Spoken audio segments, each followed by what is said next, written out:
Hi hello வணக்கம் and welcome back to Tamil trading club in official YouTube channel. So நான் உங்கள் முத்துகிஷோர். நம்ம ஒரு 10 எபிசோட்ஸ் வந்து மார்க்கெட்டோட ப்ரோக்கிங் இண்டஸ்ட்ரியில் பின்னாடி என்ன நடக்குது, ஒரு போர்ட்ஃபோலியோ எப்படி வந்து கன்ஸ்ட்ரக்ட் பண்ணணும், ஒரு ட்ரேடிங்கோட சைக்காலஜி என்ன இருக்கணும், மெக்கானிக்கல் ட்ரேடிங்னா என்ன, அது எப்படி வந்து பண்ணணும், இந்த மாதிரி ஒரு 10 டிஃப்ரெண்ட் டாபிக் நம்ம வந்துட்டு ஒரு செஷன் நம்ம வந்து பண்ணிட்டு இருந்தோம். எவ்ரி சாட்டர்டே 4 o'clock ஆச்சு அப்படின்னா 4 to 6:30 நம்ம வந்துட்டு ஒருத்தர் சீஃப் கெஸ்ட் ஒருத்தர் இன்வைட் பண்ணி வச்சு நம்ம வந்து அவங்கள பேச சொல்லி கேட்டு நம்ம வந்து கிளப் ஹவுஸில் என்ஜாய் பண்ணிட்டு இருந்தோம். நம்ம we named as expert talk. So அதில் ஒரு 10 எபிசோட்ஸ் வந்து என்னாச்சு. But due to some reasons சில சேலஞ்சஸ் நாங்கள் ஃபேஸ் பண்ணதுனால வந்து அதை நாங்கள் பாதியில் வந்துட்டு பாஸ் பண்ண வேண்டியது இருந்தது. And now in this Jan 2022 நான் ஏற்கனவே சொன்ன மாதிரி among the one of the exciting lineups we have for you. We are actually launching this expert talk 2.0. So வர சாட்டர்டே 8th January வந்துட்டு எக்ஸ்பர்ட் டாக் 2.0 வந்து ஸ்டார்ட் ஆகுது. ஸோ எவ்ரி வீக் சாட்டர்டே வந்து நமக்கு வந்து ஒரு எக்ஸ்பர்ட் ஒருத்தரை கூட்டிகிட்டு வந்து வச்சுட்டு நம்ம வந்து ஒரு டாக் கொடுக்க போகிறோம். நம்ம அவங்களோட ஐடியாஸ் இல்லை வந்து அவங்களோட தாட்ஸ் என்னென்ன இருக்குது எல்லாத்தையுமே ஷேர் பண்ண போகிறாங்க. But this time with little twist. அது என்ன டிஃப்ரென்ஸ், அது என்ன ட்விஸ்ட் அப்படின்றத வந்து கிளப் ஹவுஸ்க்கு வாங்க, அங்கே நம்ம வந்து நேரடி டிஸ்கஸ் பண்ணோம் நம்ம. ஸோ இன்றைக்கான எக்ஸ்பர்ட் டாக் 2.0 செஷனுக்குள்ளே போயிடலாம். But before that I want to tell you who our guest is. இன்றைக்கி நம்ம கூட வந்திருக்கிற கெஸ்ட் வந்து இஸ் 30 year வெட்டரன் இன் தி மார்க்கெட்டில் மட்டுமே வந்து ஃபுல்லாக வந்து ஒரு பிஸ்னஸ் பண்ணிவிட்டு ஃபுல் டைமாக வந்து மார்க்கெட்லேயே வந்து மணி ஏர்ன் பண்ணுறதுக்கு ஒருத்தர். He is a licensed mutual fund advisor, but in his lifetime he has never sold into a single piece of equity mutual fund to any person. So அவர் என்ன சொல்கிறார் அப்படின்னா, இன்சூரன்ஸில் எப்படி நீங்கள் வந்து இன்வெஸ்ட்மெண்ட் வாங்கக்கூடாதோ மியூச்சுவல் ஃபண்ட்லையுமே வந்து இந்த மாதிரி ஃபண்டெல்லாம் வாங்கக்கூடாது அப்படின்றாரு. பட் அவர் கொடுக்குற லிஸ்ட்டு பார்த்தா ஒரு பெரிய லிஸ்ட்டாக இருந்தது. ஸோ என்ன சொல்ல வராரு, என்ன பண்ண வராரு, ஏன் அந்த மாதிரி சொல்கிறாரு அப்படின்றத இந்த வீடியோவில் நீங்கள் பார்க்கலாம். நீங்கள் அவர்கிட்ட நீங்கள் வந்து லைவாக நீங்கள் கான்வர்சேஷன் பண்ணணும், நீங்கள் அவர்கிட்ட கொஷின்ஸ்லாம் கேட்கணும் அப்படின்னா as usual come to our expert talk session Clubhouse evening 4 to 6:30. So அங்கே வந்து மீட் பண்ணோம் நம்ம. அதுக்கான லிங்க் வந்து கீழே கொடுத்துருக்கேன், கீழே டிஸ்கிரிப்ஷன் இருக்குங்க. கிளப் ஹவுஸ் லிங்க் அங்கே இருக்கும். ப்ளஸ் இவர் கொடுத்துருக்கிற சொன்னிருக்க கண்டென்ட்டினுடைய ரெஃபரன்ஸ் லிங்க்ஸ், இவர் சொல்கிற ரெஃபரன்ஸ் எல்லாத்தையுமே வந்து கீழே டிஸ்கிரிப்ஷனில் கொடுத்துறேன் நான். ஸோ அங்கே போய் நீங்கள் போய் ரீட் பண்ணி பார்த்து தெரிஞ்சுக்கலாம். Yes, let's get into the video. அனைவருக்கும் வணக்கம், குட் ஈவினிங் அண்ட் நமஸ்காரம். வணக்கம் Muthu sir. You did you encouraged me to make this presentation. Now I'm making this presentation based on my 30 plus years of experience in the market. I've seen more than 10,000 clients. I have seen how people operate as traders, investors in mutual funds. So whatever I'm saying here will be factual. That is, it will be based on facts. There is no such thing based on opinion. I will do this in English because I'm more comfortable with English. Though I know Tamil, but I prefer to use English. In a very simple manner, I will make this presentation. Now, this presentation will have about 25 slides. These are simple slides for you to read through them and get an idea. Now, after I make the presentation, Muthu sir has told me that we will have a question answer session on the clubhouse, and I will be ready to answer any of your questions on any topic related to mutual funds. Now, it is quite possible that you will have some doubts when you look at these slides because I will not explain in detail. I will just give you a trailer, but the trailer will have enough information for you to make decisions even without attending the clubhouse. But I will be very happy if you join us in the clubhouse session on Saturday, as Muthu sir has promised. I am looking forward to it. I hope you will spend some time with me, and maybe I'll be able to explain it to you better when we are in the clubhouse. So let's start. If you look at the communication campaign of the AMFI, that is the Association of Mutual Funds of India, you will notice that there is a campaign called Mutual Funds Sahi Hai. It is in English, it is in Hindi, but it's what I would say a Hindi and English combined. But primarily, what it conveys is that are mutual funds good for you? And then it goes around talking to us and telling us that mutual funds are the best alternative. Here, I would like to question whether this is the best alternative, and you will come to your own conclusion at the end of this presentation. So here I start. Mutual funds Sahi Hai. It's Vijay. I'm available on Clubhouse as well as on Twitter. Now, here is this gentleman. If you repeat a lie often enough, people will believe it, and you will even come to believe it yourself. This gentleman is Joseph Goebbels, who was a right-hand man of Hitler. Now, what Hitler did during the German, when he was the Chancellor of Germany, was he will create jumlas after jumla. That is, he will create falsehoods after falsehoods, and he will mix some truth in that. So you will not be able to identify what is truth and what is not the truth. You will believe because this person was the information and broadcasting minister, Joseph Goebbels, and he created an environment where you tended to believe that whatever was said of the government at that point of time was the truth. So there were lots of things which were truthful. There were lots of things which were not truthful. Now, the trick here is when we are investing, you will experience a lot of people coming and telling us that that is good and this is good. And you will not be able to decipher in the first instance what is the truth. It has happened to me. After 30 years, I can say with some degree of confidence that I can identify what is the real truth and what is not the truth. In these next 30 minutes, I hope to share with you some of my thoughts with facts, and you can decide what is the truth and what is not the truth. So I am asking you to take a stance rather than me telling you what you should do. Now, if you look at this, you will see there are lots of mutual funds in this country, and everybody has got a method of communication talking about, how to invest in their mutual funds. So first of all, I'm assuming that all of you know what mutual funds are. I am not going to go into the definition of a mutual fund. I am just going to go into the concept of investing in a mutual funds and what are the practices of the mutual funds today. So the focus will be on whether mutual funds sahi hai. That is the question which we will answer. So if you look at it, you will see Birla Sun Life, you will see Tata MF, you will have Kotak, UTI, SBI. These are large mutual funds. You would have seen their communication. So they try to communicate to you saying, this is the best mutual fund, please come to me.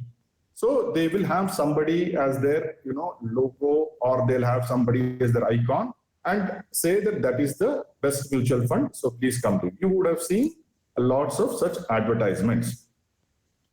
Now, what is the argument made by mutual funds to people like us? The first argument is you don't have the knowledge. Second argument is you don't have the expertise. The third is you don't have any experience. And the fourth is you don't have the time. So they come to you and tell you, you do not have the four important things: knowledge, expertise, experience, and time. Now I'm going to challenge that whether these are really truth or they are something else. Now, if you say you don't have the knowledge, now what does that mean? It means that we are not capable of getting that knowledge. We may not have the knowledge of anything and everything under the sun. But so long as Google Mama is there with us, then we can definitely get that knowledge. I'm sure all of you use Google search, and I'm sure you've got a lot of knowledge outside your school, outside your college, outside your WhatsApp groups to understand complex topics. Investing is not a complex topic. Now I'll come to the expertise. Now, who is an expert? An expert is a person who has got knowledge for a period of time and is able to perform his duties in a manner which is more successful than anybody else. Now, expertise can be achieved if you have good knowledge and have regular practice. So expertise is not like Sachin Tendulkar, who will have, let's say he is an expert because he is also a genius by birth. He has got certain talents. Everybody can hold a cricket bat. But why only a Sachin Tendulkar can do what he did is because of something more than just knowledge and expertise. In life, if you want to lead a healthy, happy, wealthy life, you don't need Sachin Tendulkar kind of expertise. What you need is to know how a cricket bat looks like and how a hockey stick looks like. And you should know that a cricket ball is generally white or red. It is not like a basketball or not like a football. Once you have that basic knowledge and you know how a bat looks like, how the rules of the game are there, what are wickets, what is a bowler, then by and large, you can enjoy the game of cricket. We as spectators, thousands of us and lakhs of thousands of us go into the Chidambaram Stadium and watch. There are only 22 people playing who are experts. But we are many times thinking that we are greater experts than them by our comments themselves. How does our comment come? Because we have studied the game, and when you study the game, you will get some sort of expertise. You need not be the Sachin Tendulkar class, but you will certainly know what is an in-swinger, what's in Yorker, what is, let's say, how many players are there in the team. That is all you need to do and know when you are investing. You don't have to worry about too much of information. Too much of information will paralyze you and you will not make money or you will not create wealth.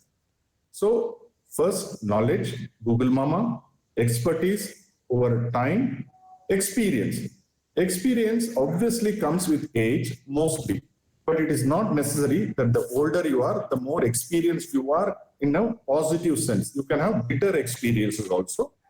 So experience need not come only from your age or your being in the market. Experience can come when you hear people like me who have been beaten so many times in the market. If we give our experience to you, you will automatically become knowledgeable as well as gain a great amount of expertise. Then you don't have the time. Now for investing, people think that you should be there 24/7, watch CNBC or watch any channels which will give you information by the second. Great investors like Warren Buffett don't have a TV in their office. They have only 20 people in their office. Warren Buffett didn't have a cell phone for a long time. Warren Buffett is considered the wealthiest man to have made money through the capital market. He invests primarily in stocks. He also does invest in bonds. So if Warren Buffett incidentally is about 90 years and he started investing when he was 11 years. Over 75 plus years, if he has invested and gained knowledge, expertise, experience, and today he doesn't need the so-called knowledge, expertise, and experience of somebody else telling him. He sits in a room and looks at annual reports, looks at financial statements, and then makes his decision. Now, Warren Buffett is full-time on it, but you don't have to use full-time on it. Even Warren Buffett himself doesn't actually connect with the market full-time. Most of the time he's spent on reading.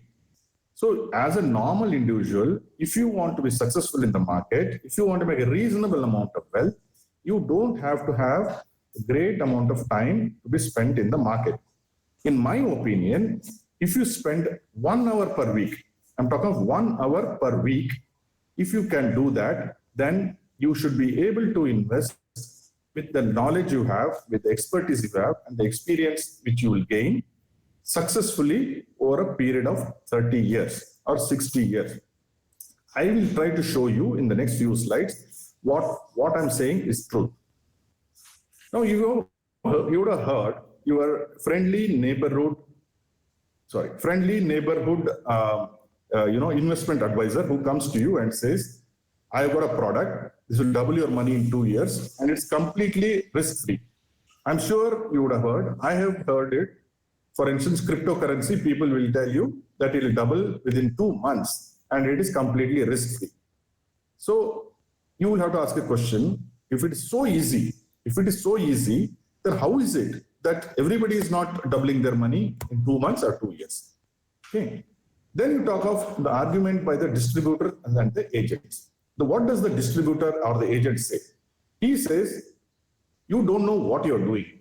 And he says, investing is like brain surgery, is best left to the professionals.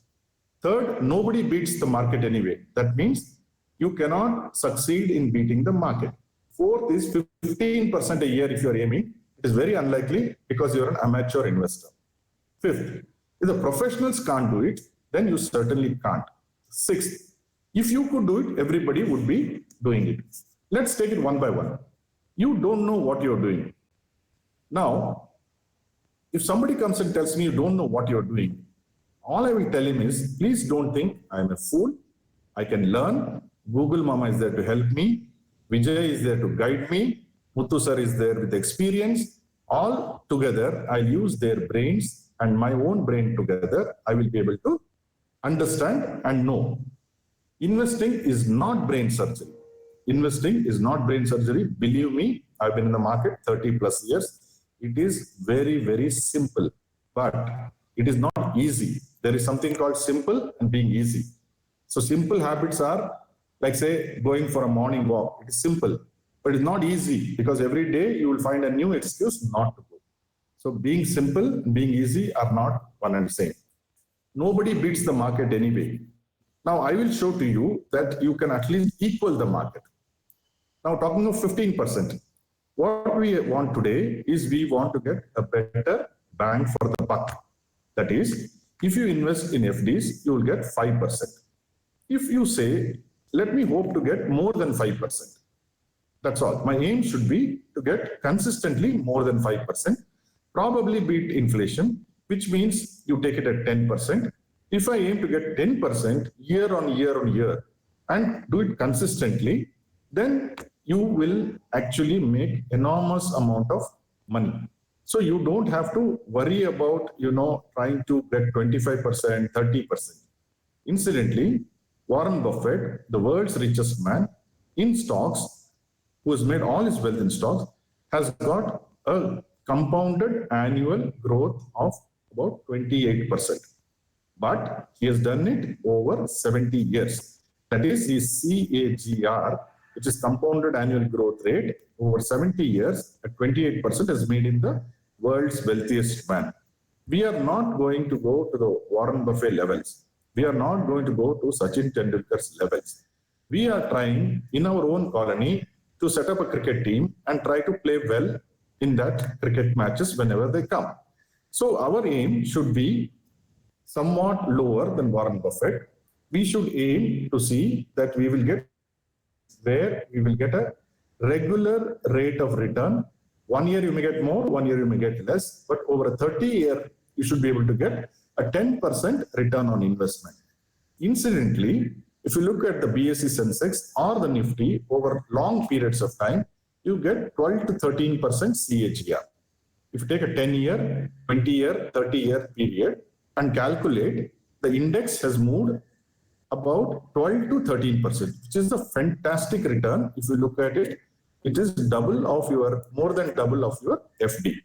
So you don't have to really look for 30% return, 40% return. That, if you're lucky, you will get it. Sometimes you may get it by mistake, by accident, sometimes by your due diligence, sometimes by luck. But you are not going to chase them, because the moment you chase for higher returns, then you will continue to get into trouble and make losses. Most people in the stock market make losses because they chase, including me, chase higher returns. If you do not chase higher returns, you are generally destined to make money in the stock market. It has been found that more than 65% of the investors, if they held on to their stocks for more than 10 years in good stocks or an index, tend to make money more often than not. It is only when you chase that somebody else has told you to go and buy that, then you tend to make losses. So I hereby submit that none of these are applicable to any normal individual, and I believe that I'm talking to a normal individual. This is a simple cartoon which says that if you put money in mutual funds, that mutual fund is not performing sufficiently and it keeps on getting smaller and smaller. Now let us look at what is the performance of the mutual funds in USA. There is a body which is an independent body called SPIVA, which is the Standard and Poor's Index, which takes into account what the mutual fund performances are there across the world. So here I'm presenting to you what SPIVA has done over, I mean, it's looked at America, for instance. America is supposed to be the technologically, financially, the most savvy nation in the world. Now, if you take a 5-year performance of the mutual funds, all mutual funds in USA, and take an average and find out, it has been found that on a 5-year basis, 73%, that is 3 out of 4 mutual funds, do not perform equivalent to what is called the baseline index, Standard & Poor 500. Standard & Poor 500 is the largest index in the US. It's also benchmarked against all other indices in the world. We normally look at Dow Jones and NASDAQ, but all the professionals, either in US or anywhere who's managing money, will look at Standard & Poor, and their aim will be to beat the Standard & Poor index. 73% of the mutual funds, which are managed by sophisticated investors, have not done that. Let's take a 10-year time. 10-year time, 82%, that's 8 on 10. If you look at the capital market in the US, the stock market in the US has gone up steadily since 2008 crash. It has gone up steadily. Today, for instance, in 2009 March, the Standard & Poor index was 666. Today, we are talking of somewhere 4,500. It has gone up 9 times. But 82% of the mutual funds have not done what Standard & Poor has done. It's not that they are given negative returns, but they have not given returns equivalent to Standard & Poor. Okay, that is US, but the mutual funds here say that we are very, very efficient in managing.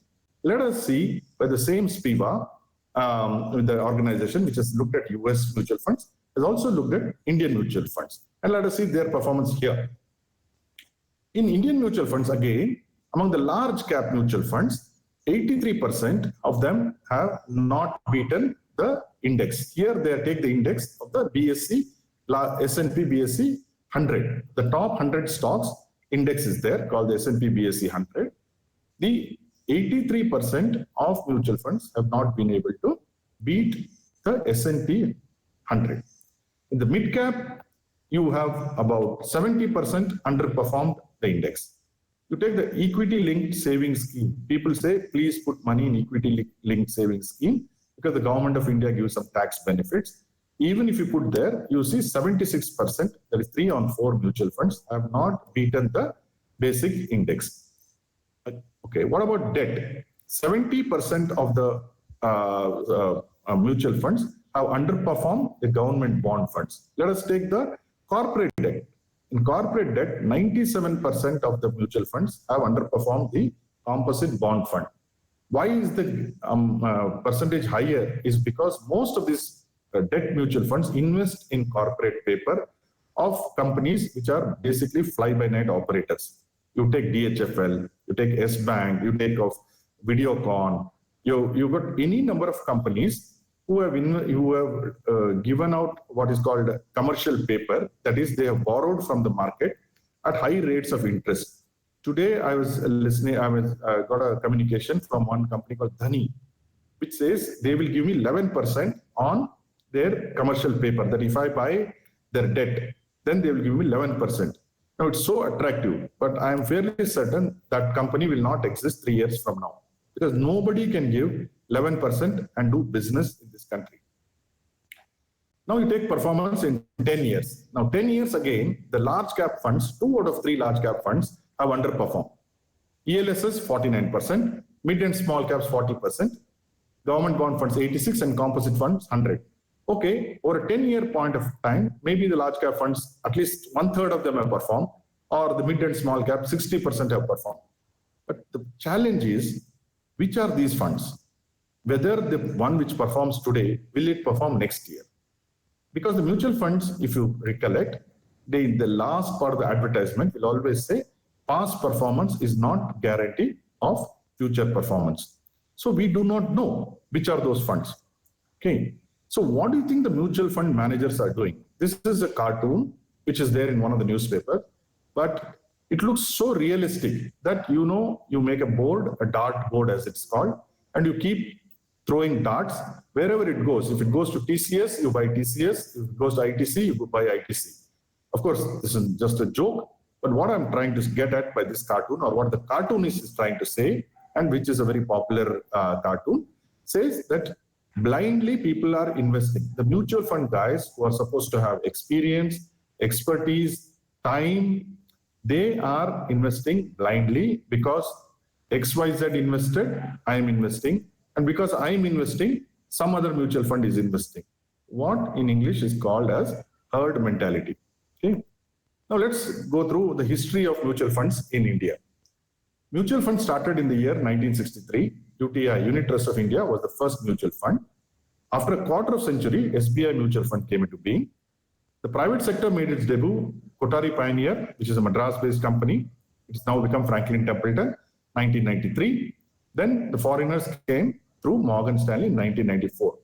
So mutual fund industry was actually held by only one company, which was Unit Trust of India, for many, many years. Only in the last 30 years have all the private sector mutual funds, including the foreign mutual funds, have come into India.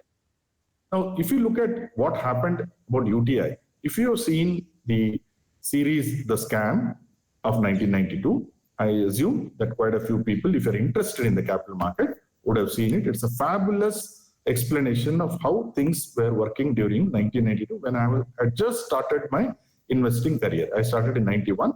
I just started, and I could see it, witness it firsthand as to the amount of fraud which was being committed by the mutual funds. Now, the CEO himself was involved. He was called the Big Bull at that time, before Harshad Mehta became a Big Bull. They were involved in the 1992 scam. And after that also, they did not learn their lessons. In 1998, the then chairman, Mr. Subramaniam, one day appeared on TV and said, "We have no money." UTI was the largest mutual fund in the history of this country. One day turns up and says, all the money has lost because we have speculated. A mutual fund is not supposed to speculate. UTI was a government organization, so they dissolved the fund and the MD was arrested and put to jail. What about the private sector? Okay, there's a public sector mutual fund. What are the public-private sector? Now, Kothari Mutual Fund was rechristened as Franklin Templeton. You have heard that, what happened to the Franklin Templeton issue 2 years ago. Because of the problems, the CEO was transferred, and they said the CEO cannot come to India because he's been gone to Singapore. And they found out, that is SEBI found out, that the directors themselves withdrew the money just before the fund was going bust. So they were fined 7 crores. And these people were considered the best of the best. Okay. And So they did not go to jail. That's all. And the fund was asked to return 512 crores because they had manipulated and misappropriated. That is what SEBI said. Now you take off the foreign mutual funds. The first foreign mutual fund which came in 1994 was Morgan Stanley. There was so much of a rush for anything foreign during those days that people stood in the queue to get the application forms. Today, you can switch on your computer and just click and you will get to invest in the mutual funds. At that point of time, people had to actually apply on paper. So you had people standing in the queue and people sold the application forms in black. Can you imagine? There is unlimited money available, but these guys, the application forms were few. So people sold it in black. People photocopied and applied. Everybody got. Since the day one, the NAV of a mutual fund is basically the value of the assets which the mutual fund holds, was always below 10. It never rose above 10 for the entire duration of 20 years. Finally, in 2013, they closed that fund. That is how badly managed fund it was. And Morgan Stanley is a very well-known broking house today and a fund house at that point of time. They have now completely got out of it, but that was the fate of Morgan Stanley. Now, why are mutual funds expensive? Because the mutual funds, what happens is that there is a distributor who has to get paid. Then there are number of people sitting in the mutual fund industry, in the mutual fund company, who have to be paid. So from where do they get their payments? they get their payments from collecting from money from you and putting a part of it as their expenses. So when you put 100 rupees into a mutual fund, it is not necessary that full 100 rupees will get invested, simply because some of it has to go to the distributors. Today, it doesn't go directly. The mutual fund house gives it, but where does the mutual fund house earn it? That earns only from your money. So it pays its employees. It's like any bank, for instance. When you deposit, a part of the money goes to make payments to the employees. The advantage of a bank is that it lends at a higher rate. In a mutual fund house, there is no such lending. They have to put it in the market. They have to earn some profit on that and then redistribute it to the investors or the unit holders. So there is no additional income coming to them. Their income is only from your deposit as a mutual fund person. So please note that 100 rupees of yours will not be invested in the capital market because they have to deduct the fees of the the salaries and the establishment cost of the employees. When you see an ad on the TV, please remember that you have paid for the ad. Please remember that. Okay. So that is why mutual funds in India or anywhere does not beat the benchmark. Now, talk of the malpractices of fund managers. What happens is what I call the OPM. OPM is other people's money. If somebody gives me money and they do not have any checks and balances, what will I do? I will do whatever I want to. I will hope that I'll get money for the investors. In the interim, I may do some risky trades or I may invest in risky companies, which I'm hoping to get a better return, but which may go bust. In 1999-2000, the dot-com boom, many mutual funds were in demand, and Ketan Parikh, who was the most famous scamster after Harshad Mehta, he used to utilize mutual funds money. Harshad Mehta used the bank money, Ketan Parikh utilized the mutual fund money. There was one star fund manager who is still there as a star fund manager, as a market guru today. I won't name him, but he had actually put money into what was collected in FMCG fund. He had put it in what we call the K10 stocks. That is, Ketan Parikh used to invest in 10 stocks, which were Z Telefilm, Himachal Future Stake, Satyam Computer, Pentafor Software, Square D Software, those kind of companies. So when he was questioned as to why you are supposed to invest in HUL, Hindustan Lever, because it's an FMCG fund, you have collected the money. But this guy said, after all, Hindustan Lever has got computers, so therefore it is linked to the computer revolution. That is the kind of explanation he gave, which is completely unprofessional. At the end of the day, that particular fund went bust. The value of the NAV was 2 rupees. The NAV, the basic NAV will be 10 rupees, but it was only 2 rupees 50 paise. So they closed that fund and they returned the money to the investors. And you cannot challenge them because they say that, okay, we have lost the money. Because when you sign into a mutual fund, you will give the responsibility to that person to manage, and you will take the responsibility that if there is some problem, then you will not hold him responsible. Unfortunately, this is the case with across all mutual funds, the same responsibility or irresponsibility. Okay, so you have to remember that when you give money to mutual funds, these kind of things can happen, have happened, and will happen. Now take the recent listing of Zomato, for instance. Zomato, everybody wanted to have a piece of the cake of Zomato. So all the mutual funds applied. Now only the FMCG or the small and mid-cap company related sector funds can apply. The large cap funds cannot apply. But even among the best of the mutual funds or the most respectable of the mutual funds, they applied across all categories. Why did they do that? They were very sure that Zomato, which was trading at 72, will open at much higher rates.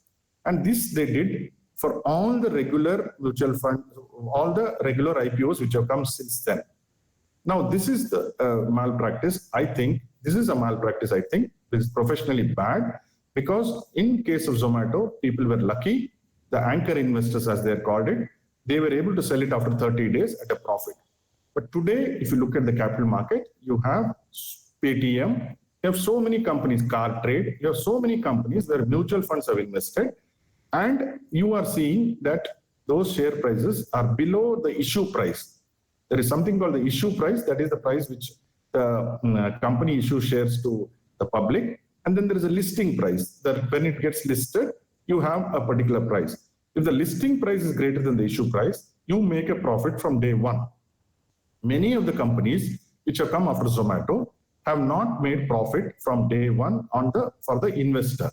So these mutual funds are forced to sell it because they have been very unprofessional in holding on to or buying into companies where they have no business to be buying.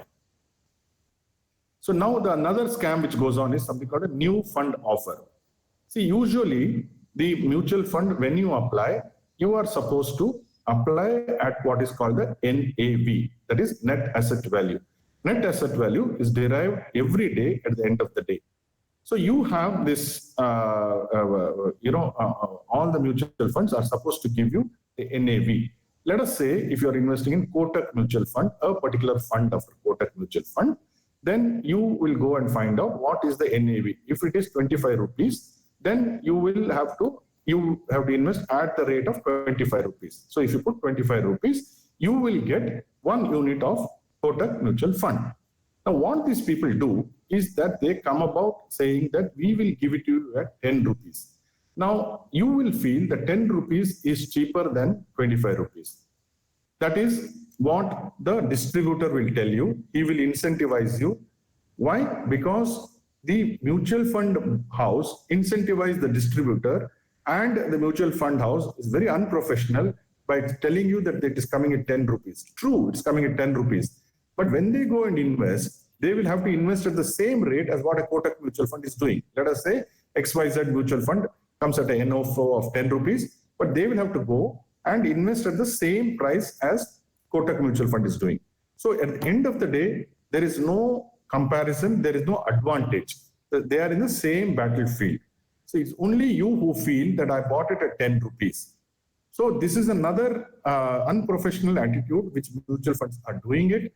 Unfortunately, there is nobody to, ask them why they are doing it. We have watchdogs, but unfortunately, the mutual funds are much bigger than the watchdogs, and this goes on and on.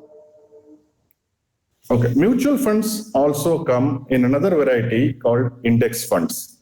Now, index funds are also listed on the exchanges. When it gets listed on the exchanges, then it becomes something called exchange traded funds. Now, exchange traded funds means that you can go to any stock exchange, either NSE or BSE, and place an order to buy and sell even as low as 1 unit. Now, however, if you observe that your fund managers or even in the fund houses do not talk of index funds or index ETFs. Why do they not do that? Because of very low commissions which they get if they try to market index funds or the index ETFs. It is similar to your LIC agent who does not market anything to do with your term insurance. Now, term insurance is the best insurance a person should have, but you'll never ever see him talk about term insurance. He will only talk about money back policies because he gets maximum commission out of money back policies. So when your insurance agent himself doesn't talk about it, then you can well imagine what a mutual fund manager or a distributor will do. He will do things which are beneficial to him, not beneficial to you. He is supposed to advise you on products which are beneficial to you, but he does exactly the opposite. So kindly be aware that such a situation is prevailing either among insurance agents or among your mutual fund agents. Now, this is a cartoon here. You will understand exactly what the person is feeling or what the person is talking. This is reality captured in a cartoon. Now, let's talk of diversification. Now, when you go to the stock market, people talk about how many different kinds of company stocks I should buy. Now, if you go and buy an index fund, you will be buying actually the Nifty or the Sensex or the CNXIT or the Bank Nifty. In the Nifty, there are 50 stocks. So by buying an index fund, which is on the exchange, which is the ETF, you will actually be buying 50 stocks, but the product is a single product. By doing that, you will get enough diversification. Let us forget that for a moment and think about you don't want to go and buy an index fund or you don't want to buy an ETF, then you go and buy a set of stocks. How many stocks are supposed to be in your portfolio for your optimum performance? Studies have shown that in the past, 7 to 8 stocks, not more than 10 stocks, yield the best returns over a period of time. There are certain other studies which talk of 15 stocks. However, there are no studies which show that if you do more than 20, it is good for your portfolio. If you take Warren Buffett himself, everybody talks of Warren Buffett. He has got 82% of his wealth in the 10 stocks in his portfolio. He's got 93% of his wealth in the 20 stocks. Now, when Warren Buffett, who is the largest investor in the world, is satisfied with having 10 or at best 20 stocks in his portfolio, you as an investor should not have more than 15 stocks in your portfolio. But let's say, look at the typical mutual funds. Typical mutual funds, the largest mutual funds, have more than 50 to 60 stocks in their portfolio. Now, what happens if you have 50 to 60 stocks in your portfolio is that somebody has to monitor them. And when you're monitoring them, you have to have people, you have to have resources, you have to go to meetings with the company management. So the amount of time, effort, and money to monitor 60 stocks is enormous. And at the end of the day, what do you get? You get the same kind of return or less return vis-a-vis if you're having only 10 to 15 stocks and at best 20 stocks. So therefore, when the fund managers talk of diversification, they talk of diversification of more than 50 stocks, which is not really relevant for anyone excepting them, because they will employ some people and those salaries are paid by your money which you put it into the mutual fund. Now, the question comes, are all the mutual funds the same? Now, I have lots of friends in the industry. I myself am I'm a mutual fund advisor for the last 20 years. I have seen that some of them, not some of them, most of them are extremely honest, sincere, intelligent, and visionaries. There are a few people who are indulging in things which are what we call the frauds, which we have seen. Now, you cannot blame the entire mutual fund industry people because of certain people. However, even the best and the brightest are indulging in over diversification, which I have shown to you. Warren Buffett does 20, these people do 50. And these are managed by the best and brightest people. So all this will make you feel whether mutual funds sahi hai ya nahi. So therefore, what should you do? Now, there is something called a DIY, that is do it yourself. Do it yourself means that you can on your own pick up stocks and invest, go to the stockbroker on the exchanges and buy the stocks as per your plan.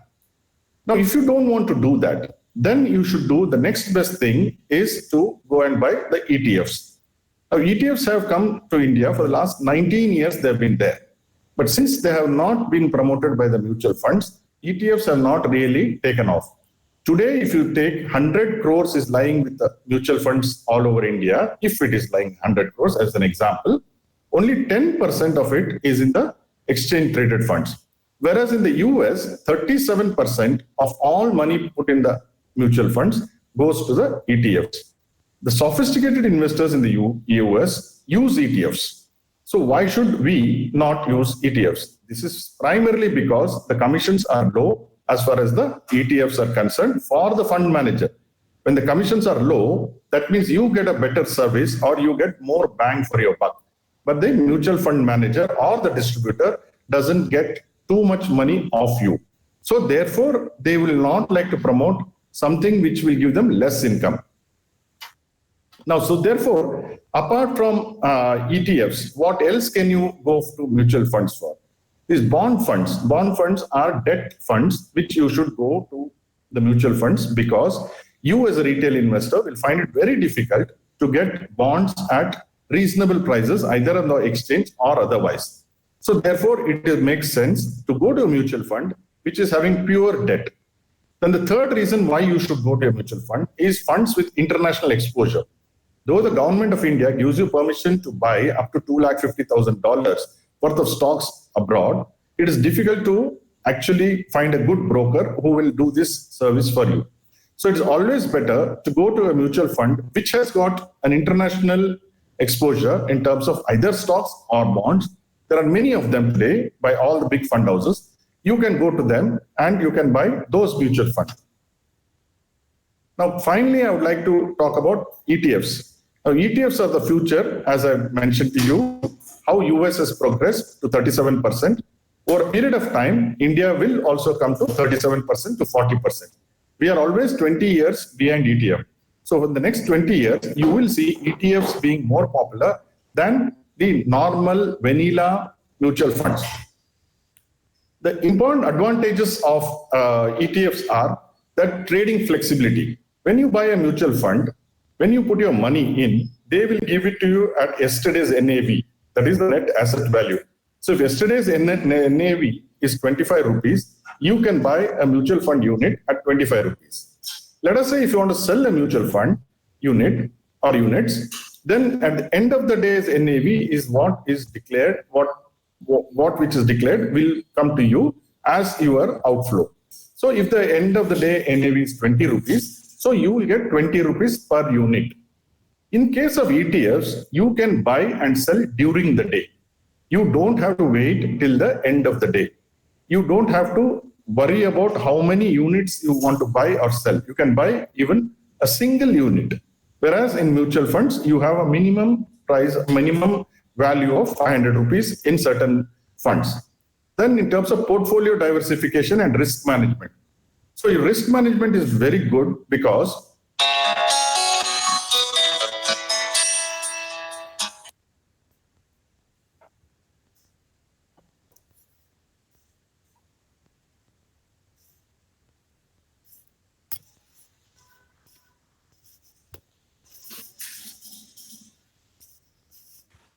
Sir, continue, sir. yeah, just hold on. This is the problem. So apart from trading flexibility, you have portfolio diversification and risk management. So in terms of risk management, because you are putting it in index ETFs, which is 50 stocks in the Nifty, which are composed of the ETF. So you are having a good diversification, and therefore your risk is diversified well enough rather than just buying one stock, though you will buy only one ETF. Your costs, I mentioned, are lower simply because you don't have distributors to come there and claim their commission. The tax benefits, there are certain tax benefits which only a chartered accountant will be able to explain better, but certainly you can get certain tax benefits in ETFs. So finally, I would like to mention that I have my ARN number, which means I'm a mutual fund advisor. I have not recommended any equity funds. I have not recommended any equity funds till now because of what I mentioned in the last 40 minutes. So my advice to everybody is that keep your eyes open and then only go into mutual funds. And I have explained to you what mutual funds are suitable for all of us. For you can have your own portfolio if you use your common sense. And I assume that all of us have great amount of common sense. And this is my last slide. Thank you for all the patience which you have exhibited. And I'll see you tomorrow in the evening. And I'm prepared to answer any questions which you have got. These are the references from which I have brought out data. As I explained to you, all data is factual data. There are no opinions here. So everything I have presented is based on facts. With this, Vanakkam. I'll see you tomorrow. Namaskaram. Jai Hind.